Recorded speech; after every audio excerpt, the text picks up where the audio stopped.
menjawab hipotesis 5 dan 6. Hipotesis 5 dan 6.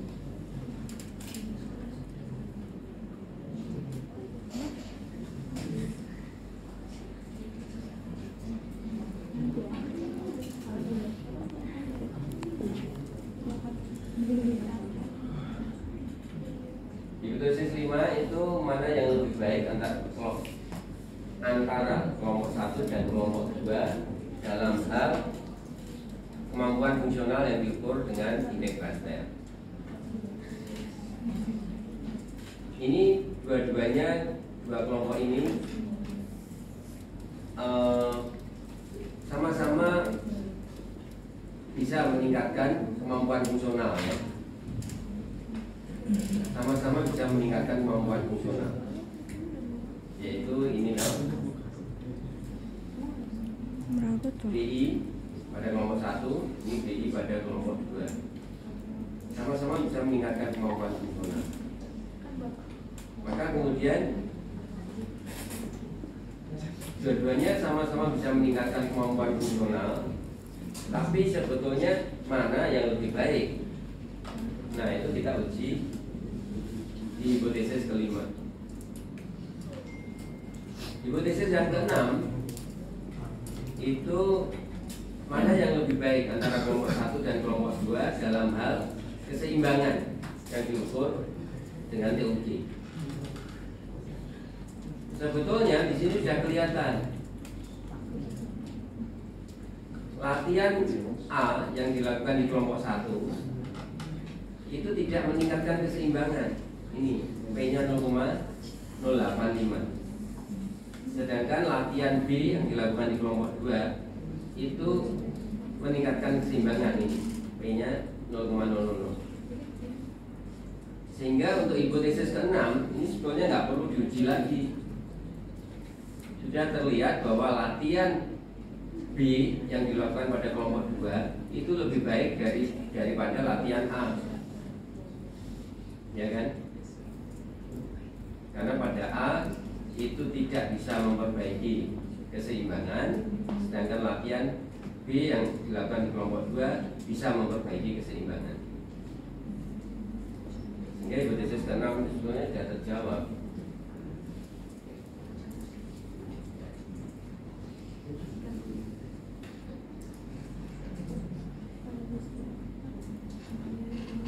Ya.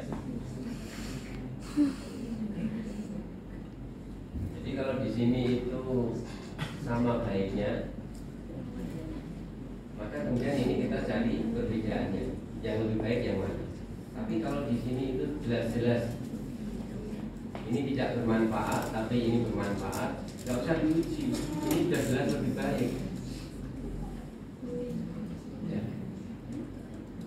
Nah, kalau nanti hasilnya begini, ini tidak bermanfaat, ini juga tidak bermanfaat, diuji nggak? Diuji bedanya. Ngapain diuji beda, sama-sama buruknya? Masa kita menyimpulkan latihan B lebih baik dari latihan A? Kamu sama-sama buruknya, sama-sama tidak bermanfaat kok. Ini lebih baik dari ini. Jadi kalau ini sama-sama buruknya seperti ini, tidak perlu diuji juga. Ya.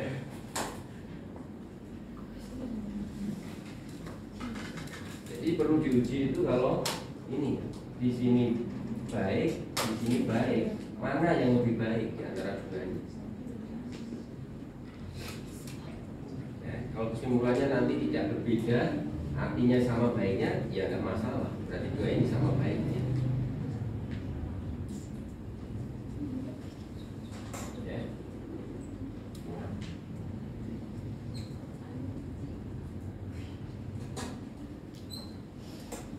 Tapi coba kita lakukan pengetesan.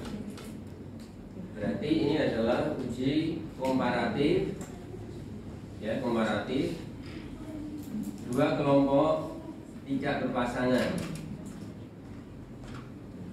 Sedangkan datanya tadi sudah kita uji yaitu normal semua pada data numerik, normal semua. Berarti pakai apa? Uji bedanya independent test. Independent test.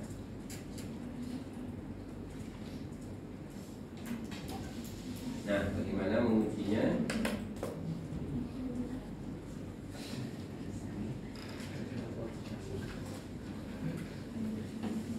Kita melakukan analyze, compare mean, independent sample t-test.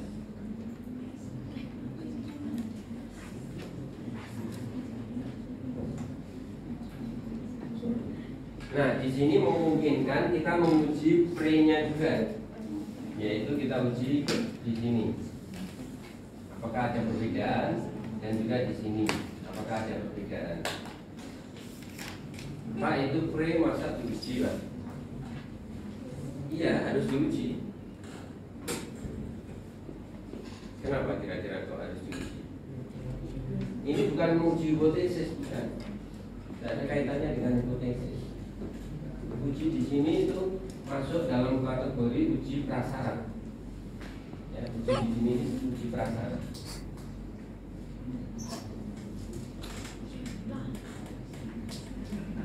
Ini yang disebut dengan uji homogenitas. Uji homogenitas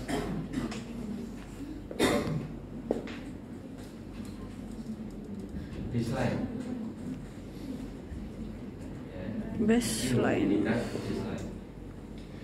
Atau uji homogenitas data sebelum perlakuan. Ya, data sebelum perlakuan. Jadi sekali lagi ini adalah uji prasyarat, bukan uji hipotesis. Kenapa ini perlu dilakukan? Karena untuk melihat apakah baseline-nya ini sama atau tidak. Kalau ternyata ini dan ini itu beda, dan kemudian di sini sama baiknya, dan kemudian dites juga berbeda ini dan ini, maka perbedaan itu sudah sejak awal memang berbeda, bukan karena intervensi ini atau intervensi ini, perbedaan itu. Ya. Harapan kita uji prasyarat di sini ini sama. Kalau ini di sini ada perbedaan, maka perbedaan di sini benar-benar karena intervensi ini dan intervensi ini, gitu. Ya.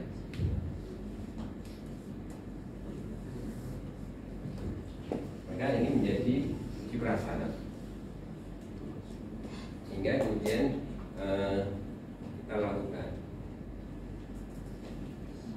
Pak, ada uji prasyarat homogenitas yang kedua itu uji homogenitas varian,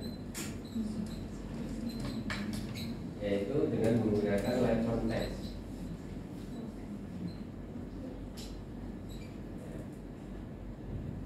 Ini kalau dua kelompok sebetulnya tidak wajib. Nanti homogin atau tidak homogin itu tetap ujinya pakai independent test. Jadi ini hanya uji data aja, seolah-olah hanya uji data aja, bukan uji prasyarat yang penting. Oke, tadi sudah. Maka kemudian yang kita mau uji yang mana? Berarti semuanya sekalian, Pak, yang pre dan juga yang post. Berarti ada 1, 2, 3, 4 juga. Coba, yaitu BI pre dengan BI pre pada kelompok 2.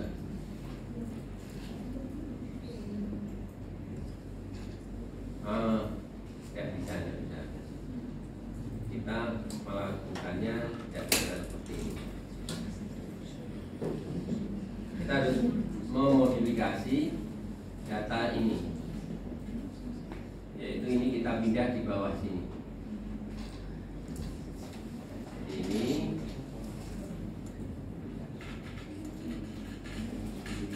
angkat, kemudian kita taruh di bawah sini.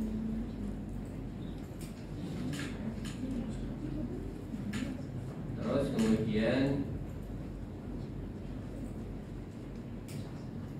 ini kita clear, hapus yang ini.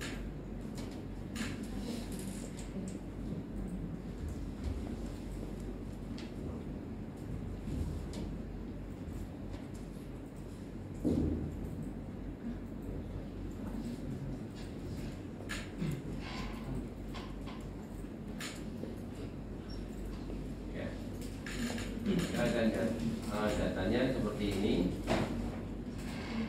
Ini mestinya sudah bukan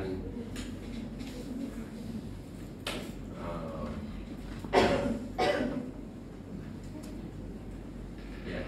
Terus kemudian kita buat satu variabel baru, yaitu kelompok.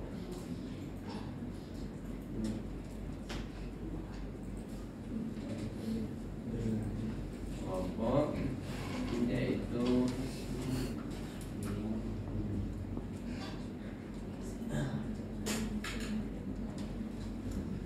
datanya jenisnya adalah nominal. Ini kelompok 1 sampai 15 jadinya. Kelompok 1 sampai 15, kemudian mulai 16 itu adalah data milik kelompok 2 sampai 30. Ya, betul.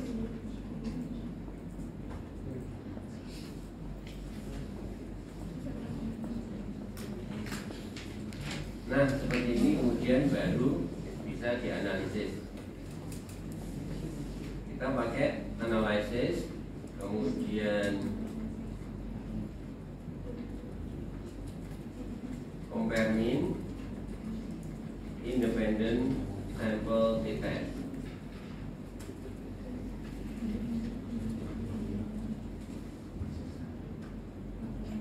Yang mau kita analisis semuanya. Ya. BIP pada kelompok 1 dan 2, TUG pre pada kelompok 1 dan 2, TI pos pada kelompok 1 dan 2, dan TUG pos pada kelompok 1 dan 2. Namanya harusnya ini kita ganti ya, supaya Anda tidak bingung. Oke, kita ganti dulu namanya ya, biar Anda tidak bingung. Jadi ini BI pre saja. Ini juga begitu. BI TUG pre. Kemudian ini BI pos. Dan BI pos.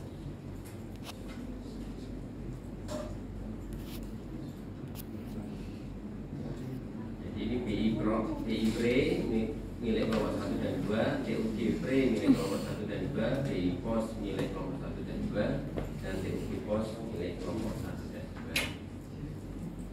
Analyze, compare mean, independent sample t-test. Yang mau kita analisis semuanya 4, baik pre maupun pos. Yang pre tujuannya adalah untuk uji prasyarat, yaitu uji homogenitas baseline. Sedangkan pos itu yang untuk uji hipotesisnya. Ya, ini kemudian kita pindah ke sini, kemudian kelompok kita pindah ke sini, define grupnya. Grup 1 adalah kelompok 1, grup 2 kelompok 2. Continue. Option continue. Sudah. Oke.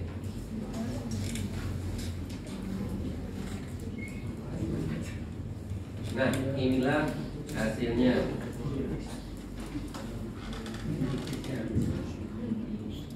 Kita akan melihat nanti adalah nilai min.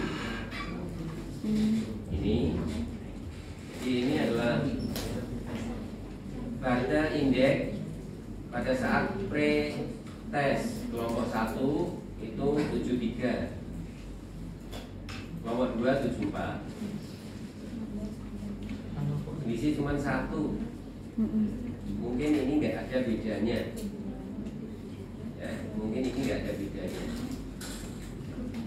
TUG-nya pre-test. Oh, 11,7 dengan 11,7. Berarti juga kelihatannya memang nggak ada beda pada saat pre-test. Post-testnya, wah ada perbedaan ini. Dari selisih 1 di sini sekarang menjadi 78 dan 84. Selisihnya 6. Begitu juga yang TUG post test. Awalnya sama-sama 11,7, sekarang seperti ini. Ya. Kemudian kita lihat ini independen testnya. Yang kita lihat apanya? Yang pertama kita lihat level testnya dulu di sini. Ya, ini tadi uji prasyarat homogenitas varian. Jadi level test itu adanya di independen t-test. Ya, pada waktu Anda melakukan independen t-test itu otomatis juga ada level test.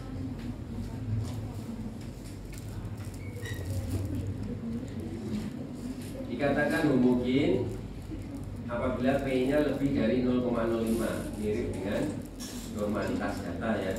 Dikatakan normal apabila uji normalitas datanya P lebih dari 0,05. Ini juga sama. Dikatakan homogen apabila uji homogenitasnya menghasilkan P lebih dari 0,05. Sehingga di sini dikatakan variannya normal semua ini, homogen semua. Ya, variannya homogen semua.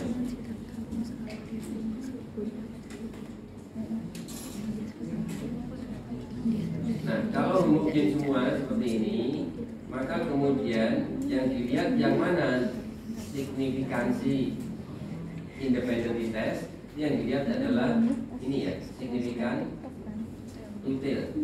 Ini nilai P-nya. Nilai P-nya. Kalau di sini itu homogen, maka yang dilihat adalah nilai P yang di atas di sini. Kalau di sini signifikansinya itu di bawah 0,05, sehingga dikatakan data baseline-nya tidak homogen, tetap pakai independent test, tapi yang dilihat P-nya adalah P yang bawah ini. Ya. Jadi equal varian assume yang atas, equal varian not assume, dilihat yang bawah ini. Jadi mana yang dilihat atau mana yang dipakai untuk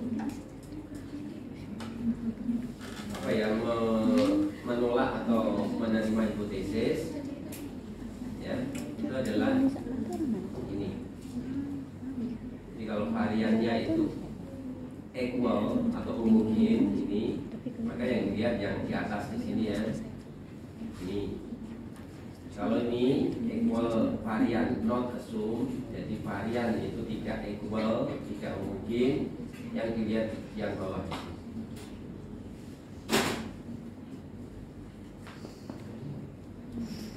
Ini tadi homogen semua ya, sehingga yang dilihat di sini yang atas, yang atas, yang atas, yang atas.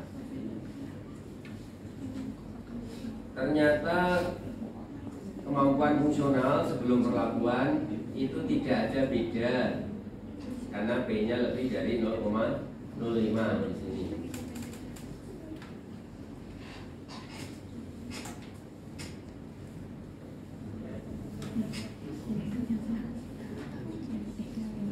Tidak ada perbedaan signifikan sebelum perlakuan. Begitu juga TUG-nya atau keseimbangannya tidak ada beda dua kelompok.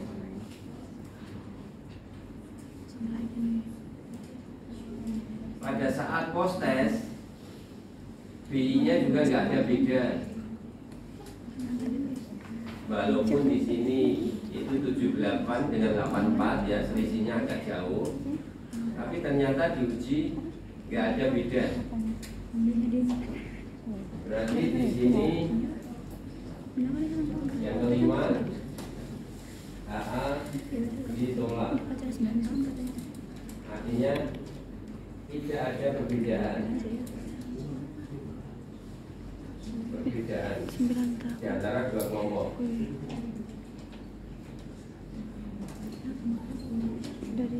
Artinya apa? Sama baiknya. Ya. Kenapa kita menyimpulkan sama baiknya? Karena ini bisa meningkatkan, ini juga bisa meningkatkan. Jadi tidak ada perbedaan di antara dua kelompok. Dua kelompok ini sama baiknya. Hipotesis yang keenam, ini tadi harusnya sudah diputuskan bahwa kelompok dua lebih baik. Kelompok dua lebih baik.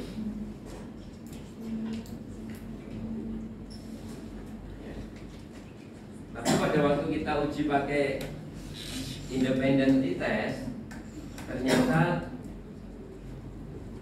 0,041. Artinya apa? Ya lebih besar dari 0,05. Artinya apa? Ternyata tidak ada perbedaan. Padahal jelas-jelas ini memberi manfaat, ini tidak memberi manfaat ya. Tapi di uji beda, ternyata nggak ada perbedaan. Nah, Anda pakai yang mana? Apakah yang ini langsung, atau Anda pakai kesimpulan yang sama dengan ini? Sama baiknya. Masa di sini tidak meningkatkan, ini meningkatkan, masa kesimpulannya sama baiknya? Gitu kan? Maka kalau Anda ketemu seperti ini, ya menurut saya ini yang dipakai. Jadi ini sudah jelas meningkatkan, ini tidak meningkatkan, berarti ini lebih baik daripada ini. Enggak perlu diuji pakai yang ini.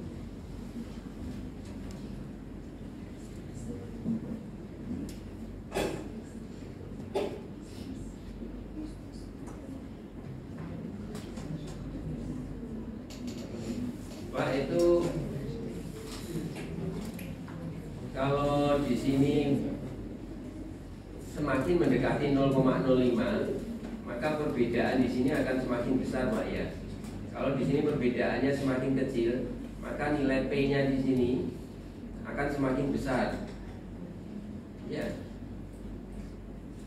Yang itu tadi menjadi apa ya? Kalau di sini mendekati signifikan, selisihnya berarti di sini ya semakin besar.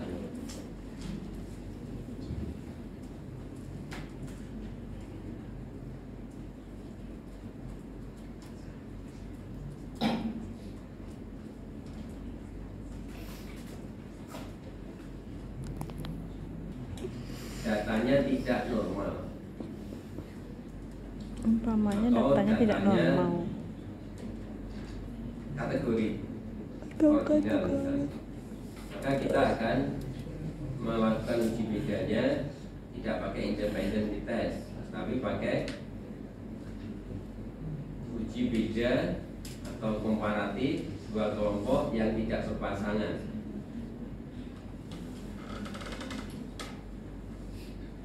Tapi datanya tidak normal, atau datanya kategori. Pakainya apa?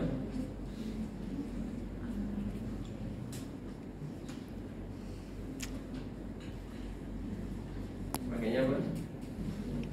Pakainya ini. Jadi untuk uji hipotesis yang kelima dan keenam, apabila datanya tidak normal,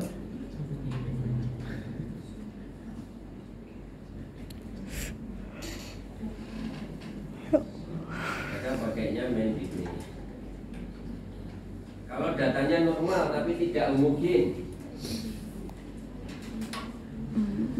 tetap pakai independent t-test ya. Masalah homogen yang dites dengan random test itu enggak menjadi uji prasyarat, enggak menentukan independent t-testnya harus diganti main-in, tidak. Jadi tidak homogen pun tetap pakai independent t-test. Tapi kemudian yang dibaca yang bawah tadi ya, yang equal variant not assumed. Jadi tidak homogen, variannya tidak homogen. Nah, misalnya ini ya, datanya tidak normal, sehingga kita putuskan pakai Mann Whitney.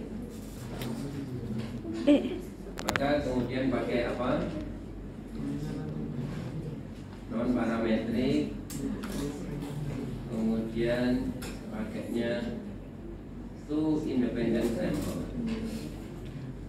Nah, langsung dicetak di sini Mann Whitney.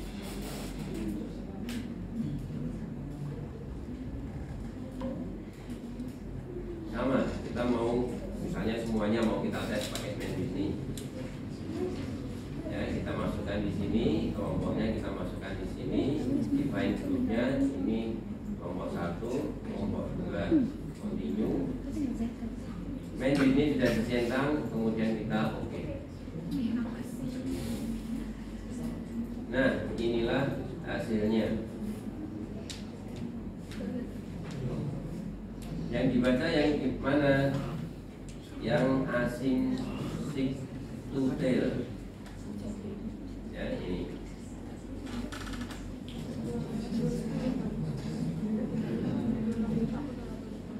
Di sini nilainya saat pre, P-nya 0,721 untuk BI, untuk TUG 934.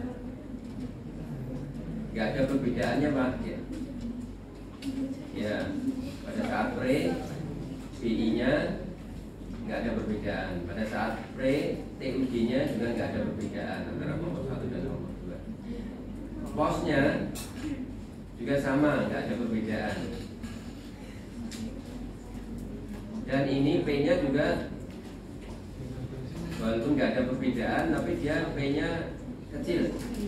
Berarti ini hampir ada perbedaan. Ya, sama, hampir sama dengan di sini tadi yang pakai independent test. Ya, ini 0,041. Ini juga hampir sama seperti tadi ya, pair t-test dengan Wilcoxon. Independent t-test ini dengan Mann Whitney. Ini juga nggak jauh beda. 721, 934. Ya, ini 7, 9, nah, 152 di sini 157. Di sini 0,41, di sini 0,49. Hampir sama.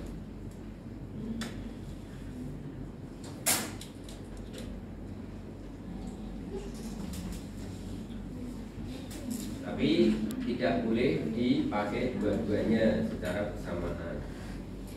Yang dipakai tetap salah satu yang memenuhi teori kriteria yang dipersyaratkan.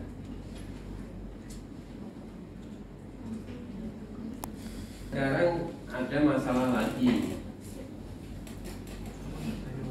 Kalau pretestnya itu berbeda, jadi pada saat ini diuji itu berbeda. Ini diuji juga berbeda.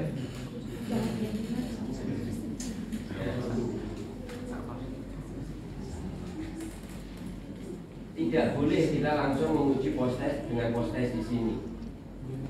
Seperti yang kita lakukan, tidak boleh. Kalau ini berbeda. Kenapa? Karena bisa saja di sini ini memang berbeda sejak awal, jadi bukan karena pengalaman. Nah, terus gimana Pak? Analisisnya gimana? Maka kemudian kita harus hitung selisih selisih. Maka kemudian kita kembali ke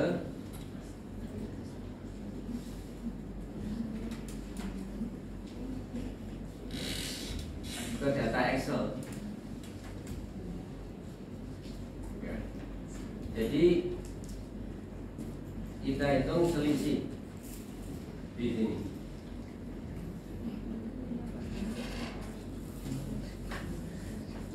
Selisih di sini adalah pretest dengan post-test. Ini kita hapus dulu. BI selisih pada kelompok 1. Berarti menjadi lebih baik itu berarti angkanya bertambah ya, angkanya bertambah. Sehingga di sini selisih itu adalah sama dengan kelompok 1 ya ini. Ini dikurangi ini. Ya. Jadi BI post test dikurangi BI pretest pada kelompok 1. Kemudian kita enter. Kemudian ke bawahnya tinggal copy. Ya, copy. Yang TUG juga sama. Sama dengan TUG itu menjadi lebih baik, justru angkanya menurun. Ya, sehingga kemudian di sini itu pretestnya kita kurangi dengan post test.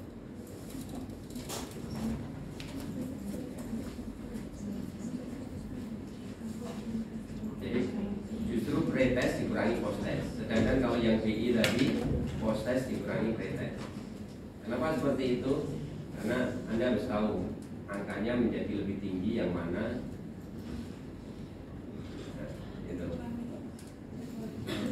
Kemudian ini di copy ke bawah.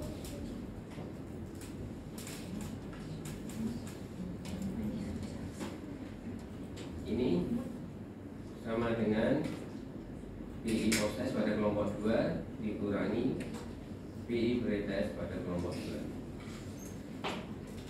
Kemudian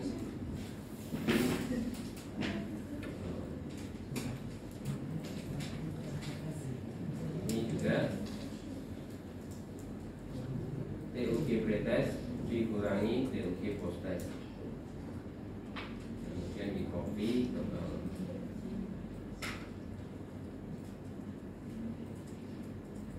Nah, kita punya data seperti ini. Nah, ini kemudian kita kopikan ke SPSS. Kita copy satu persatu aja ya. Copy. Kemudian kita taruh di ini. Terus kemudian kita copy lagi, kita taruh di bawahnya.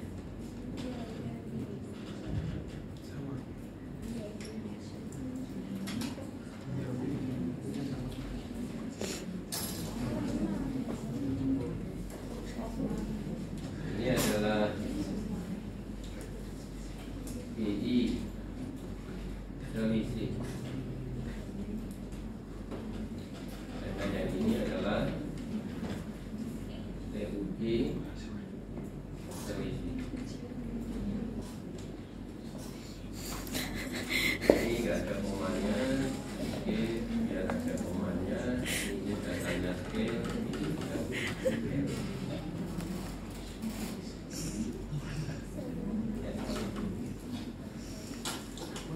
Jadi kalau pretestnya itu ada perbedaan, kita melakukan Ya Allah. selisih, ya, menghitung selisih seperti ini.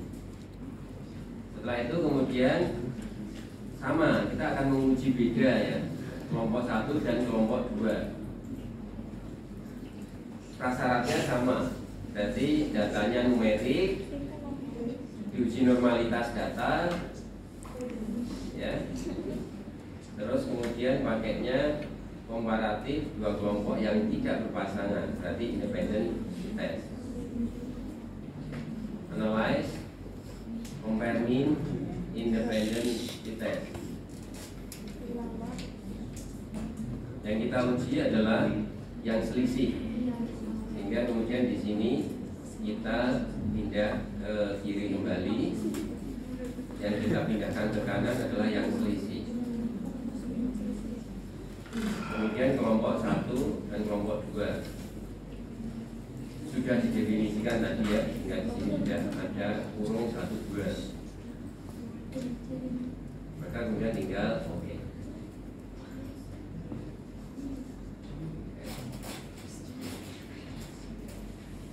Selisihnya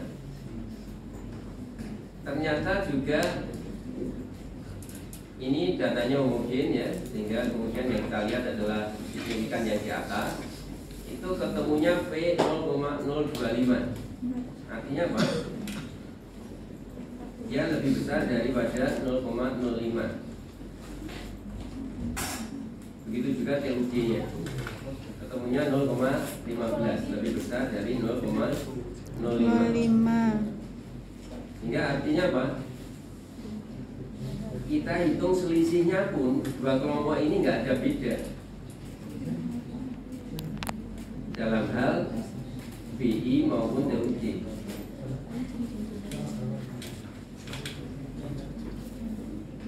Jadi kita hitung selisih ini tadi, itu ternyata kesimpulannya sama dengan tadi dengan independent test yang di sini uji potensi ya sama. Kita hitung selisih seperti tadi, tapi datanya tidak normal, maka kemudian kita pakai non parametrik itu independent sample, pakainya main Whitney, bukan yang ini yang mau kita tes, tapi yang ini. Blueprint tadi sudah, tinggal oke. Kita pakai main Whitney, kesimpulannya juga sama, 0,19 untuk BI dan 0,21 untuk TUG. Artinya apa? Tidak ada perbedaan juga.